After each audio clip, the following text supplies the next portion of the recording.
Hey there Seeker, welcome back to Wild Lotus Tarot and to your weekly tarot reading. I'm going to be back with you face to face really soon. I have been pretty sick over the last week, so I'm still recovering but finally feeling much better. Guys, please do like, share, comment, subscribe. It really helps the videos go further in an algorithm that's not really that supportive of small channels like myself. I would greatly appreciate that.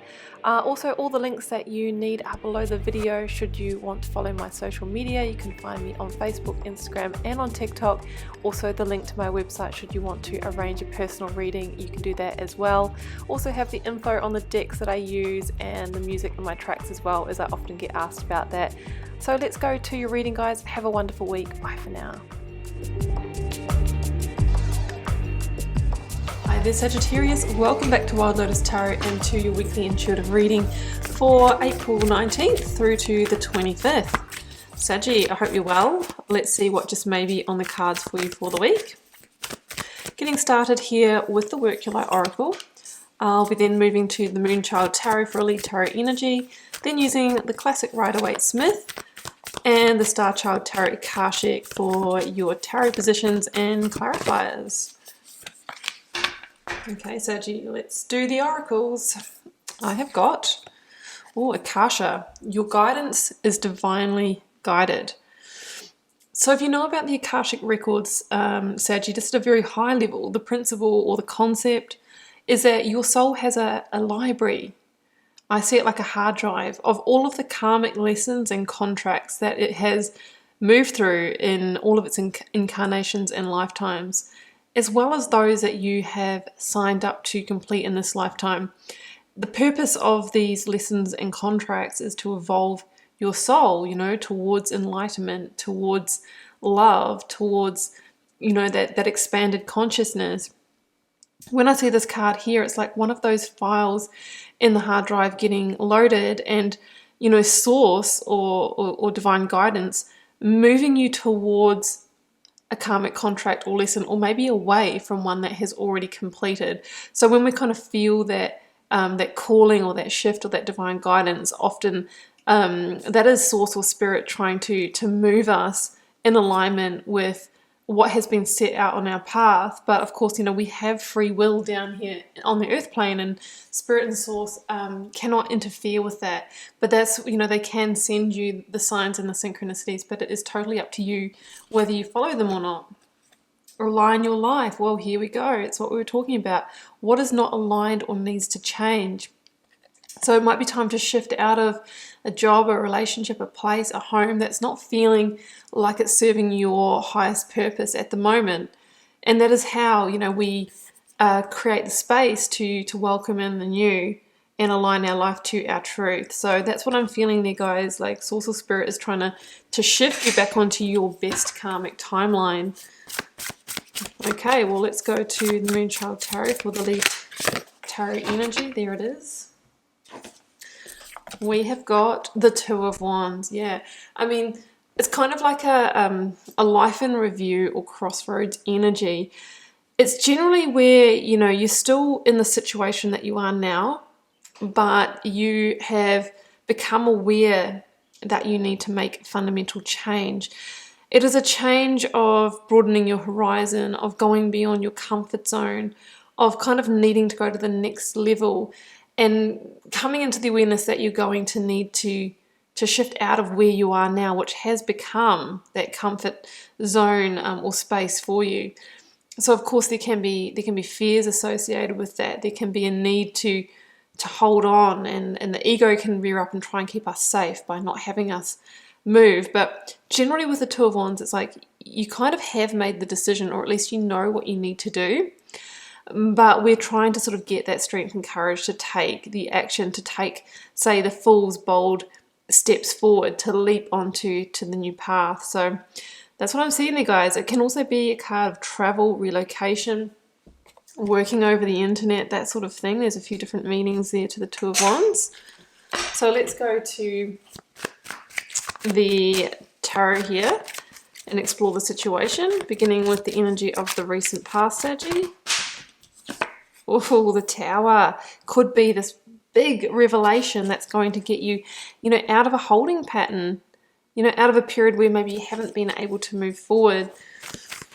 Okay, let's go for the current or focus energy. And we shouldn't fear the Tower, guys, because that is actually the Divine's way of aligning us to best path when we're not doing it for ourselves.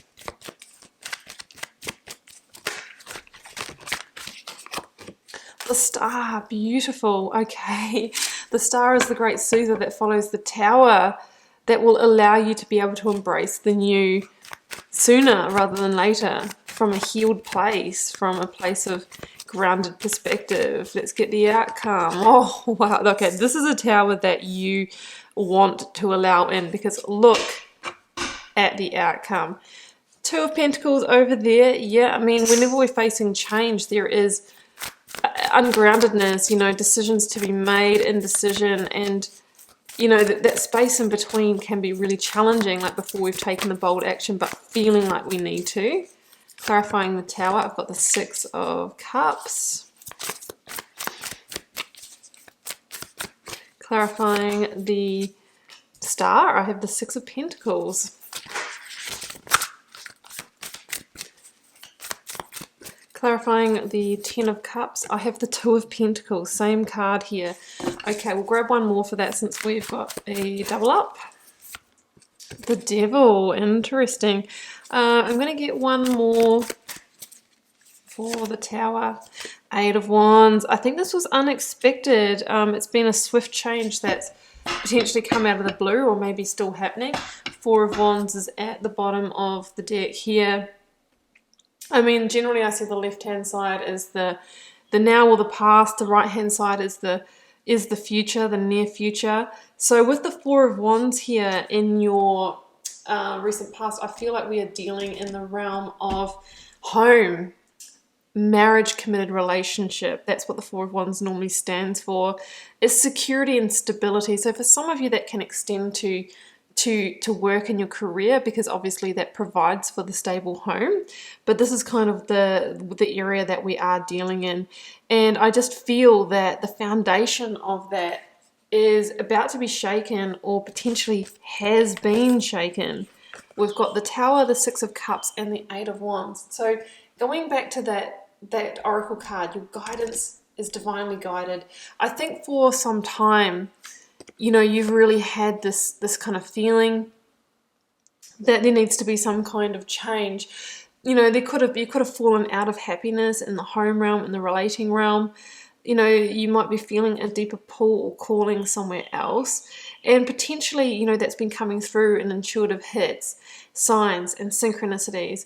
But of course, we never want to go through big upheaval or rock the boat in terms of hurting another, ending a relationship, those kinds of things. So sometimes we suppress or ignore those feelings, those intuitions, right? And we take the hit. We take the hit of staying in a life that's not quite working for us because the alternative just seems too scary. That is oftentimes when the Tower comes in, right? It's the big, swift change that comes out of nowhere to move you, to shake your foundations.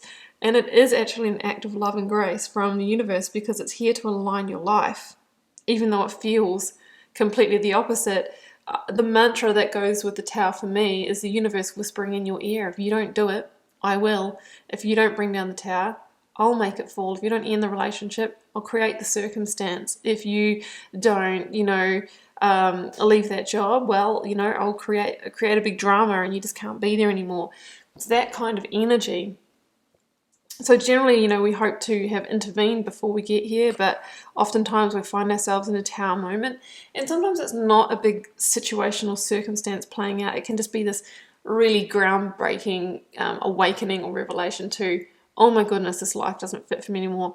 I need out. It's not a fit. It's a square peg, round hole kind of situation. And we can realize that it's a house of cards. And sometimes it's not until the new, the perfect aligned partner, the perfect aligned job, the perfect aligned home comes in that we actually realize it through that contrast, that compare and comparison, which sounds awful, but it just simply is the way it is at times. So I've got the Eight of Wands here, which a couple of different meanings. It can be a message coming in generally through the airwaves, social media, from abroad, phone, telephone, that kind of thing, that somehow shifts you. That is like the divine intervention, right? That's the guidance. It's from the divine, although it's potentially coming obviously from a person or something like that, but it is the message that moves you. The Eight of Wands for me as a card is also the doing a 180 in your life, the Tower moment that completely shifts you in the opposite direction and gets you open to receive. Six of Cups, joy and harmony and fulfillment again in your life. I have this feeling right now of rewinding a chapter till before. You might have gone through a really long kind of tumultuous period here, but the divine wants to unwind you a bit to when things were kind of innocent, joyful, playful. So, you know, when work was just like a place that you went along, you had fun, it gave you energy rather than draining it. When, you know, relationships and love gave you the butterflies and there was no baggage, that kind of thing. It's a return to innocence kind of energy, and it's getting ready to receive growth and joy and love and harmony and all of that in your life again. So that's what I'm kind of sensing here. We're doing a big shift here, and yeah, we can really feel it. And, you know, from that comfort zone that we're still sitting in, you're being asked to get ready to make the bold move forward. So current or focus energy, I have the Star and the Six of Pentacles. What I love about the Star is it is actually the major arcana that follows on from the Tower in the sequence, right? There's 21 major arcana, and they signify, you know, the Fool's journey from ignorance to enlightenment.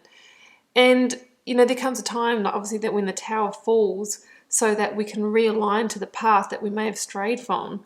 And then the Star moves in as the calm after the storm, the soother, the rebalancer, the healing, to initiate the rebirth so that you can get on and move towards your divine wish fulfillment, what you've been trying to manifest, what you've been wishing on a star for. It's asking you to tip out the emotions of the past, to sit with your vulnerability and, you know, really do some deep healing work before you move forward. There's a sense here that with the Six of Pentacles that it's going to realign the karmic scales for you. It is your time to receive again. You know, we've talked about that with the Six of Cups. You know, if you have really been in a period where you just haven't been getting what you feel like you've deserved, that is about to change. And it's often when we are living out of alignment or living for the needs of others and ignoring our karmic timeline that we do end up in situations that don't give us any energy, because it's one of the indications that we need to shift out of it. But there's a sense here that that's going to come back into balance after this Tower has fallen. So this is interesting. I'll use the Rider version of the Two of Pentacles so you can see it a bit better. Outcome. The World in reverse is also significant here. 10 of Cups, the Devil, called oppression. 2 of Pentacles. Yeah. So I feel like you will be faced with indecision about whether to take the leap to move away from your current situation. There's going to be high emotions. It's going to make you feel unsteady and ungrounded. What you're really facing here is staying in what has kept you bound and stuck, or leaving and moving towards this high vibrational best life reality. So what I'm seeing here is that if we choose not to close the massive karmic cycle, not to move on, there we go, then we don't get that victory, right? We don't get that victory, and we stay voluntarily in the devil energy, right? We stay stuck, we stay limited, we stay oppressed.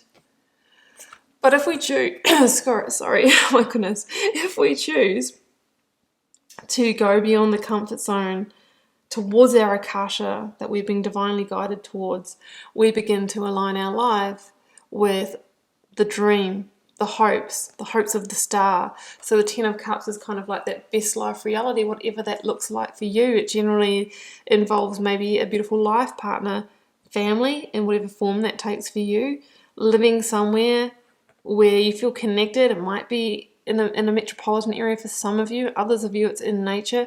It's having enough resources. It's having a blessed life of love, joy, happiness, and harmony. So that's what I'm seeing, right? You've got there's two offers on the table here. Do what you always did and get more of the same. Potentially face more tower moments, because I find that generally when we go around for another cycle, we end up back at the tower again. We can keep doing that. We can keep being in that loop. Or we can go beyond the limitation.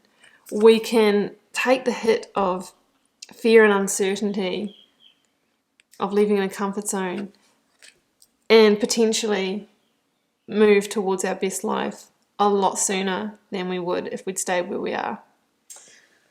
Saggy, I'm going to leave it there, and I do hope you enjoyed this reading, keeping in mind it's a general reading for the collective. Feel free to drop me a comment, guys, if you do feel called to share. I read them all and try and interact with you all over there. Helps me get to know you guys, connect with your energy, and see what the collective themes are, which are important to me. And I will see you back here, Saggy, for another one next week. It's been a pleasure to read your cards. Bye for now.